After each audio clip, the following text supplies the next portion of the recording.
Hey friends, one of the advantages of running over 300 games of Dungeons & Dragons a year is that I get to run a lot of combat, and I get to test out a lot of new content. But there's a current trend in monster design that I think is actually harming our games instead of helping them, and that's giving creatures legendary reactions instead of legendary actions. My name's Timothy, though some people do call me Tim. I'm a professional DM, and I'm here to help you improve your game of Dungeons & Dragons. When it comes to legendary actions and having reactions, it feels like this should be pretty much the same thing. After all, a legendary action happens in response to somebody's turn, and a reaction happens in response to somebody's actions. That can't be too much different, really, can it? The subtle distinction between the two is that one triggers an interruption in your player's action, while the other creates an interruption between player actions. One forces the next person to potentially have to change the plans that they had made, while the other negates or punishes the option that has already been chosen. And it's that distinction that makes a big difference. Because when it comes to combat, we want it to be tense, exciting, and fun.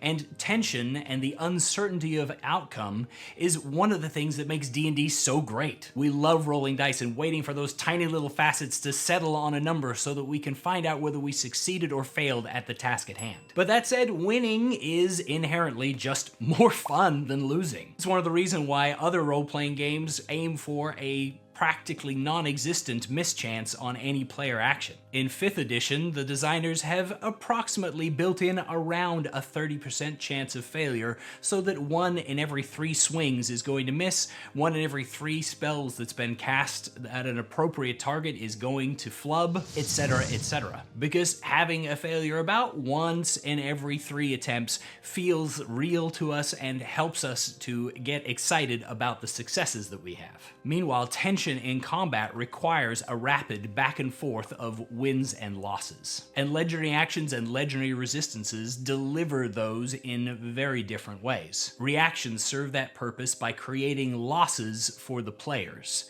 Meanwhile, legendary actions serve that purpose by creating wins for the villains. Ultimately, this might feel like a little bit of a hot take given all the advice out there of how much better it is for the action economy for monsters to have reactions that are interesting and flavorful. But I believe that it's more important that we learn how to use legendary actions than that we give a bunch of reactions to our boss monsters. And there are some simple ways that we can adjust legendary reactions to make them a little bit more palatable. When it comes to using legendary actions to their full potential, all we really have to do is focus on the successes or failures of our players. If a player has just been successful in accomplishing the desire that they had put forth, if they hit with their attacks or some of them, if their spell lands, etc., then this is a great time at the end of their turn to use a legendary action so that we can turn the tension back in the other direction. If, however, they happen to have failed at what they were intending, then perhaps this is a time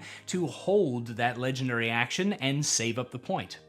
Keep watching until one of your players is successful in what they attempt to do, and then spend however many points you've saved up by not picking on people when they're already down. This allows a string of failures to be followed by a success, followed by another success on the other team in order to switch tension back and forth rapidly. Every time a player succeeds, there's a response from the monster, and back and forth the tension and the pacing goes in order to keep the fight fast, tense, and fun. Meanwhile, if you prefer to keep things rules as written as much as possible, but agree with me that legendary actions are not fun to have negating your choices, then try letting reactions trigger as they usually do, but not come into effect until the end of the turn where they trigger. This means that if your reaction allows movement or counterattack, the player gets to complete all of what they're doing and then receives that counterattack, or if your reaction is something like a counterspell, then maybe the damage might be dealt as normal, but lingering effects like incapacitation, stunned, or paralyzation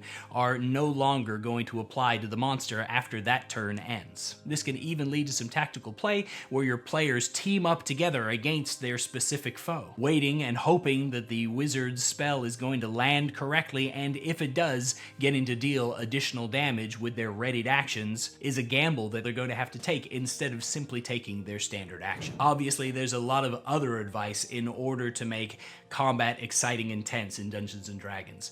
I recently recorded a video on the topic, which you can go ahead and check out if you haven't already. You might not have agreed with me on this video, and if so, I'd love to hear your thoughts down in the comments. Regardless, thank you for watching, and happy adventuring.